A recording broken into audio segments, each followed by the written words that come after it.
I did not just do a job of hotel management, it was my life. My name is Grace, and this hotel was my everything. That is until he opened the doors I funded in hopes to build his business. He was hard to miss, a young man in a money-green suit, staring intently at an expensive phone, his attention fully occupied. He checked with a smile that could drop you as sprawling. "My name is Elizabeth," he said, his voice silky smooth. "Checking in for the next few nights. What Bollywood gossip is going on around here?" My lips wrinkled up in surprise, and a smile bloomed on my face. "City's full of surprises, huh, Elizabeth?" "Well, that depends on what you need." I returned his key. Our chat was brief, but it sparked something. Maybe it was his curiosity, or the way he seemed genuinely interested when I spoke. He didn't stay long, but when he checked out, he left a note. "Enjoyed our talk. Care to continue it over dinner?" I hesitated, not used to mixing work with my personal life, but something about him drew me in. We met at a local restaurant, a cozy place where the chatter and clinking glasses made it feel like a bubble away from the world. "You really have this place dialed in, don't you, Grace?" he said with a smile as we sat down. I laughed, feeling oddly at ease. "Guess you could say I've had some practice." Dinner flew by as we talked about everything and nothing. He was an open book, or so it seemed, sharing tales of his travels and investments. When the conversation turned to me, I found myself opening up more than I usually would. I told him about losing my parents, about how it was just Mia and me against the world since I was 21. "That's a heavy load to carry, Grace. You must be incredibly strong," he said, his eyes reflecting a mix of admiration and something else I couldn't quite place. I shrugged, brushing off the compliment. We all play the hand we're dealt, right? Mia has been my priority. Our parents left us a little something, and I've been careful with it, made it grow bit by bit. He nodded, his expression thoughtful. "That's impressive. You've got a good head on your shoulders."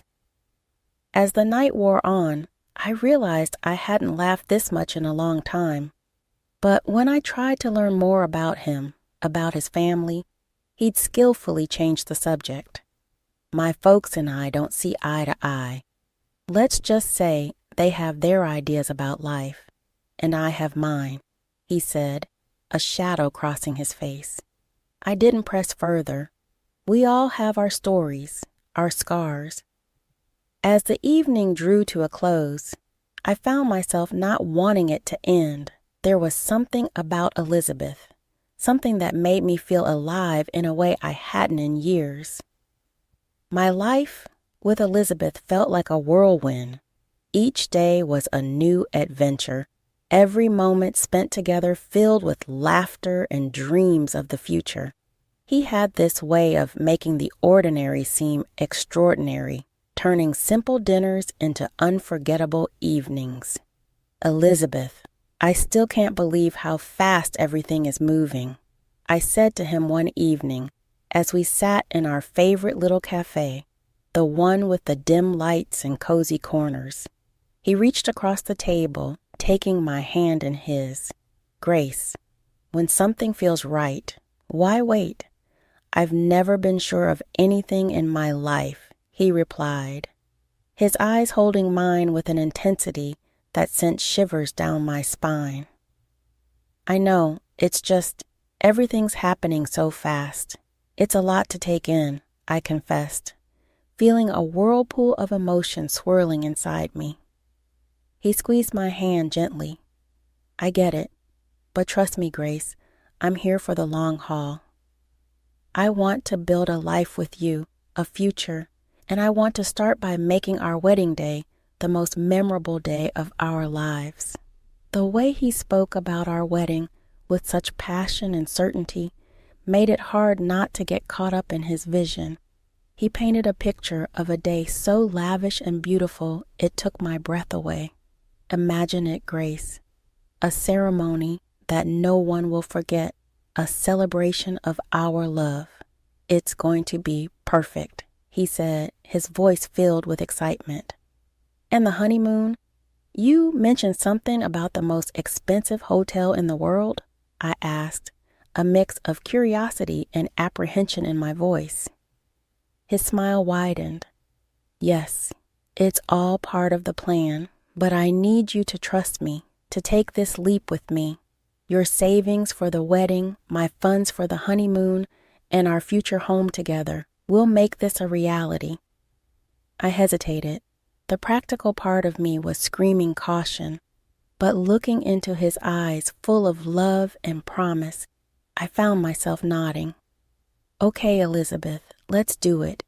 Let's make this wedding a day to remember. As the weeks flew by, the wedding preparations became all-consuming. Elizabeth was a man of action, taking care of every detail to ensure that our day would be nothing short of spectacular. As I watched him, so full of life and determination, I couldn't help but fall even deeper in love. Elizabeth, you're amazing. The way you're handling everything, I don't know how to thank you, I said one evening as we reviewed the list of guests and the lavish menu he'd planned. He pulled me close, his arms wrapping around me. Grace, seeing you happy is all the thanks I need. This wedding, it's just the beginning. Our life together is going to be even more beautiful. But amidst the world of excitement, there were moments when doubt crept in, whispering questions in the quiet of the night. Was I moving too fast? Was I getting swept away by the romance of it all? Every time those thoughts surfaced, Elizabeth's assurances were there to chase them away. His words, his promises, they were my anchor, holding me steady in the storm of uncertainty. The wedding prep had my days packed, but amidst the whirl of cake tastings and flower selections, I knew I needed Mia, my sister, my confidant, by my side. Since our parents passed, it had been us against the world, and her input meant everything to me, especially now. I called her up, hoping she could sneak away from the cafe she worked at. Hey, Mia, think you can ditch the aprons and coffee smells for some tulle and satin today? I half joked, my voice laced with hopeful anticipation. Mia's laughter came through the phone, light and familiar. For you, sis. I'll trade coffee stains for bridal trains any day. Give me an hour to wrap things up here and I'm all yours.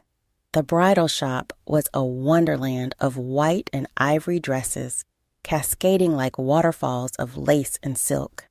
As I tried on gowns, Mia's presence was a calming force in the storm of satin and sequins. That one, Grace. It's like it was made for you, Mia said, her eyes lighting up as I stepped out of the dressing room in a gown that felt just right. I studied my reflection, the dress hugging every curve and cascading to the floor in a sea of soft fabric. You think I feel, I don't know, like a real bride? I admitted, a smile creeping onto my lips. Mia's grin matched mine, but in a fleeting moment I caught a shadow pass over her face, quick and troubling. Before I could question it, she was up and pulling a dress off the rack. Mind if I give this one a whirl? Just for kicks, Mia said, holding up a stunning gown that caught the light with every movement. I laughed, the sound a mix of surprise and delight. Planning on eloping, are you? Or is there a mystery man you've been hiding from me? Mia's laugh, usually so carefree, held a note of something I couldn't quite place. Oh, Grace, you know me, always a bridesmaid, never a bride. But a girl can dream, can't she? She quipped, though her gaze darted away, hiding something. The day rolled on, a blend of laughter and whispers of silk, but Mia's mood seemed to flip like a switch, her usual bubbly demeanor clouded by moments of distraction. Everything okay, Mia? You seem a bit off today. I probed gently, concerned. She was quick to dismiss it with a wave of her hand, erasing my worries. It's nothing, really. Just cafe chaos. You know how it gets, Mia assured me, but her forced smile didn't quite reach her eyes. As we left the bridal shop, the weight of her secrets seemed to hang between us, an unspoken tension that neither of us could quite navigate. I wanted to believe it was just pre-wedding stress, maybe a spat with a troublesome customer, but the nagging in my gut told me it was something more. That night, as I lay in bed, the excitement of finding the perfect dress was overshadowed by the puzzle that was Mia's behavior. She was the one person who had always been an open book to me, yet now there were pages I couldn't read, words hidden just out of sight. As the wedding day edged closer, the joy I should have been feeling was tinged with a worry I couldn't shake. Mia and I had faced everything together, but now it felt like there was a growing gap, one filled with secrets and unasked questions. Little did I know, the answers to those questions were about to turn my world on its head.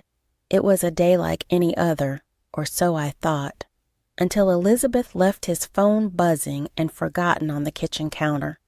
As I went about tidying up the apartment, the constant notifications from his phone nagged at me, a persistent reminder of something amiss. The lack of a password was a surprise, but it was nothing compared to the shock that awaited me inside.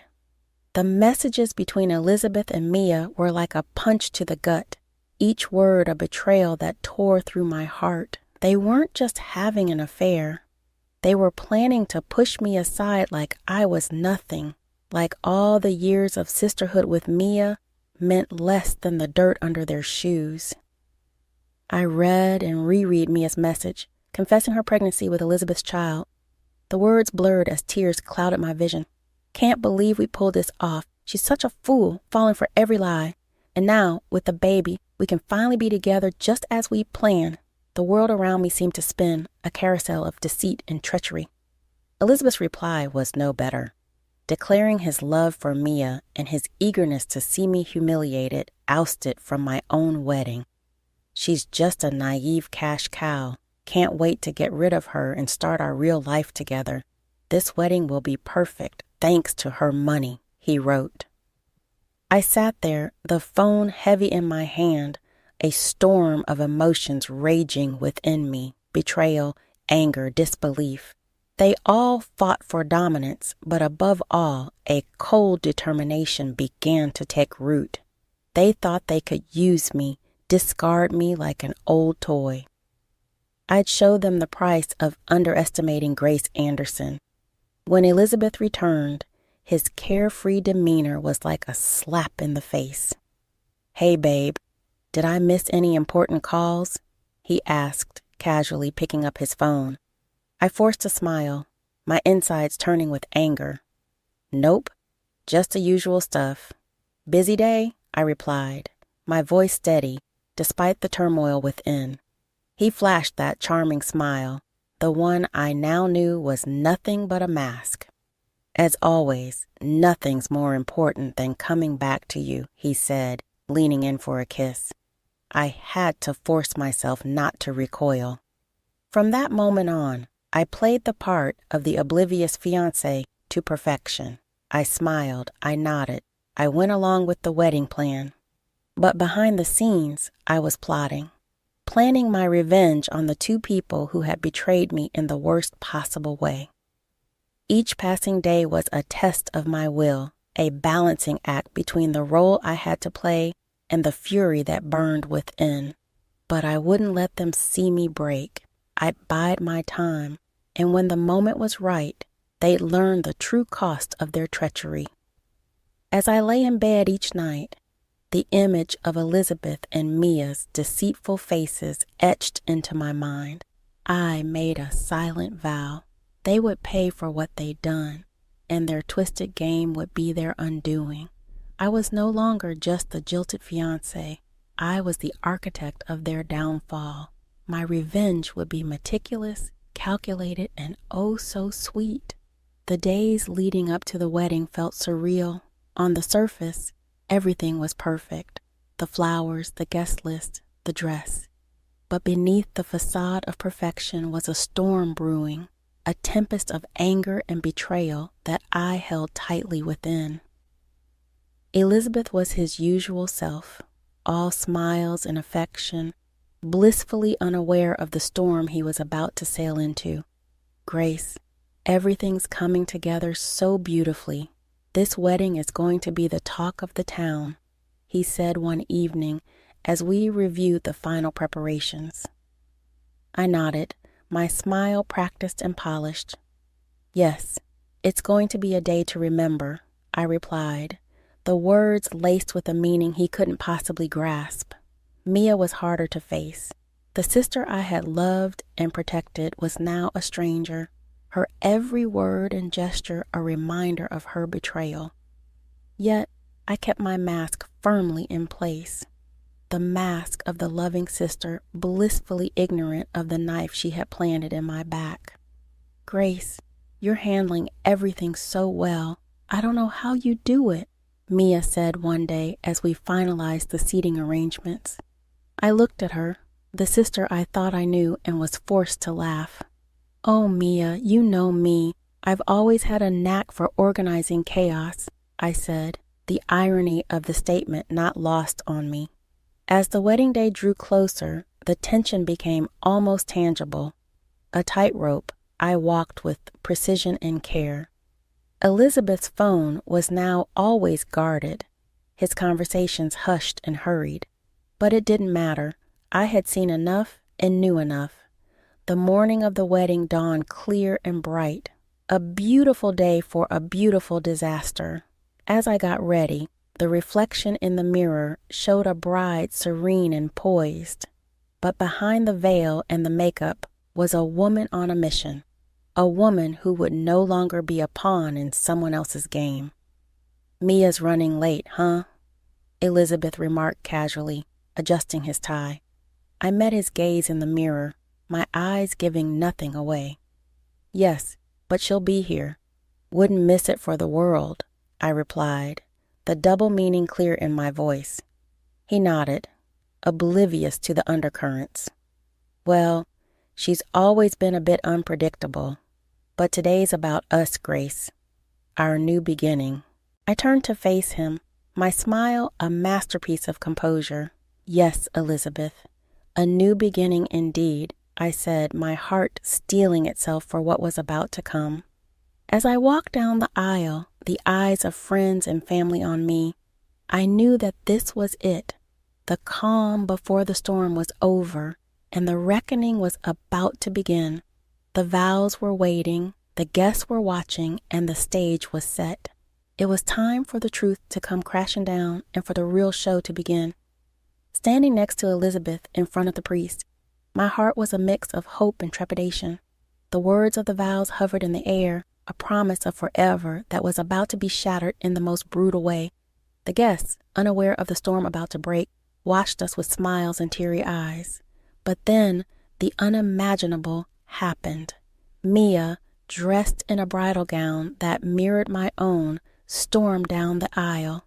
Her eyes locked on mine, not with sisterly love, but with a cold determination that chilled me to the bone.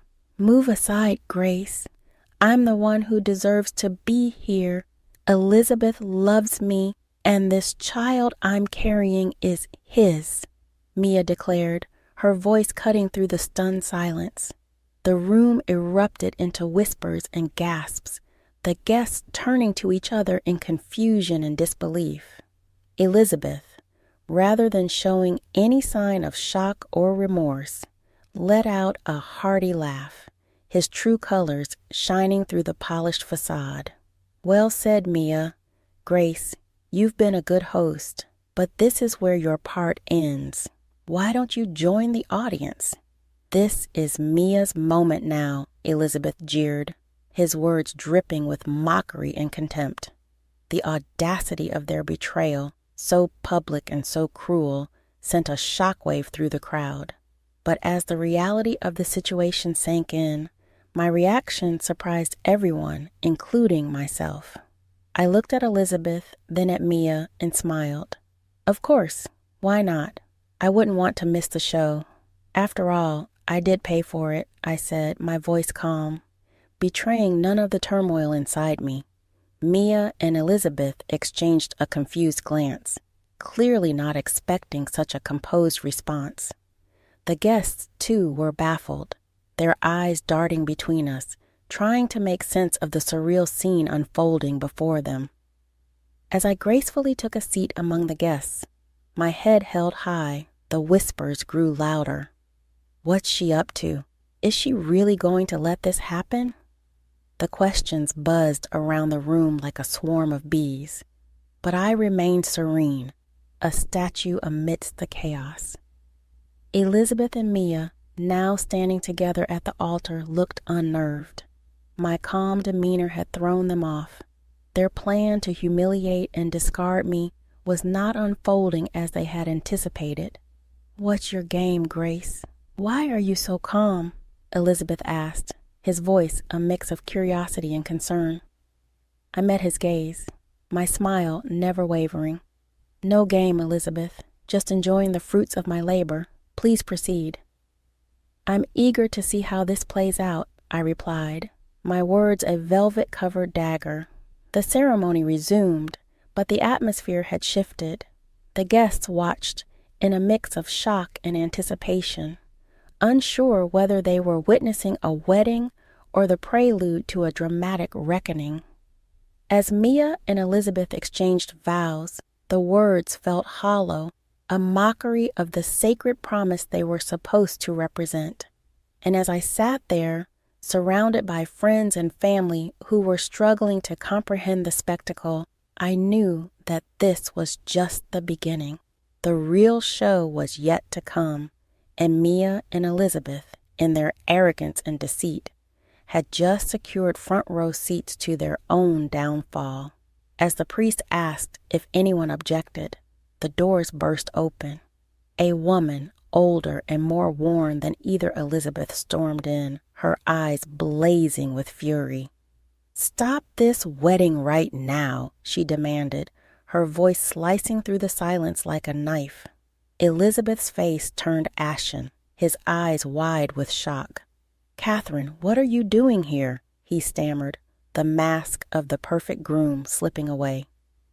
Catherine, Elizabeth's legal wife, as I had discovered, marched up to the altar. "I'm here to stop you from making a bigger fool of yourself and these people. Grace, you deserve to know the truth," she said, turning to me with a sympathetic look. The guests murmured among themselves, the scandal unfolding before them more gripping than any soap opera. Mia clutched her stomach, her face a mask of shock and fear. "Catherine," she said, her voice breaking. "Elizabeth, is this true? Tell me she's lying." Elizabeth, now pale and defeated, had no words. His lies, his deceit, all laid bare for the world to see. But the final blow was yet to come. As the guests processed the revelations, Elizabeth's parents, two stern and imposing figures, entered the room.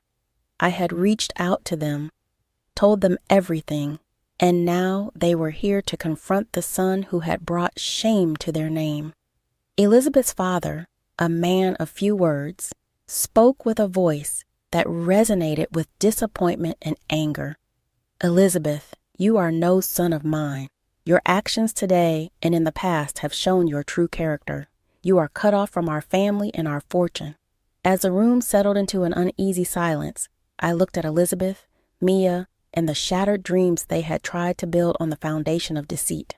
The pain of betrayal still throbbed in my heart, but standing there amidst the ruins of what was meant to be my happiest day, I knew that this was not the end of my story.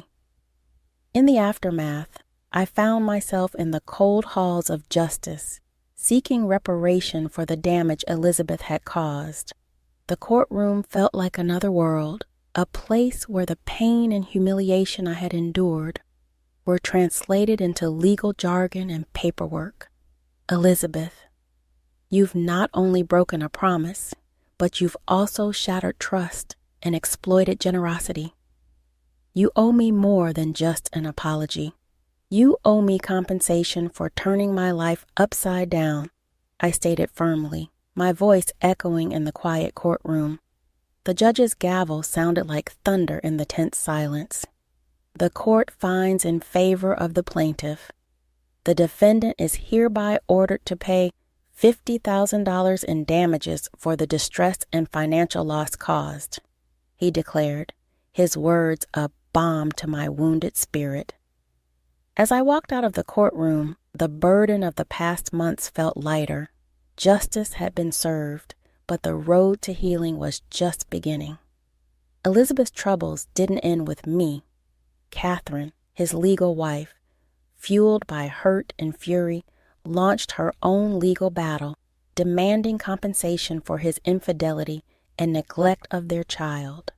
The once suave and competent man was now entangled in a web of his own making, his lies and deceit finally catching up to him. Mia, my sister, the person I had trusted and loved more than anyone, found herself alone and abandoned. Elizabeth had fled the city, leaving her to face the consequences of their actions. She was pregnant and scared, a far cry from the carefree and happy girl she once was. "Grace, I know I don't have the right to ask for your forgiveness, but I'm lost, and I don't know what to do," Mia pleaded one day, her eyes filled with tears. I looked at her, the sister I once would have done anything for. "Mia, you were my family, my blood, but what you did, it's not something I can just forget or forgive. You choose your path, and now you have to walk it, just like I'm walking mine." The distance between us was more than just physical. It was a chasm filled with betrayal and hurt, too wide and too deep to ever bridge again. And although life traipsed ahead, the blemishes of those tempestuous months linger. I spent my time just trying to put back together the pieces of life I had, find peace in things. I was love and loss, the ache of the broken-hearted trust that had faltered. I lived through it. I combined elements too, and realized that the most important journey was when I again looked within, as a voyage during self-healing reconstruction of my authority, plus knowledge of how to love, including strength.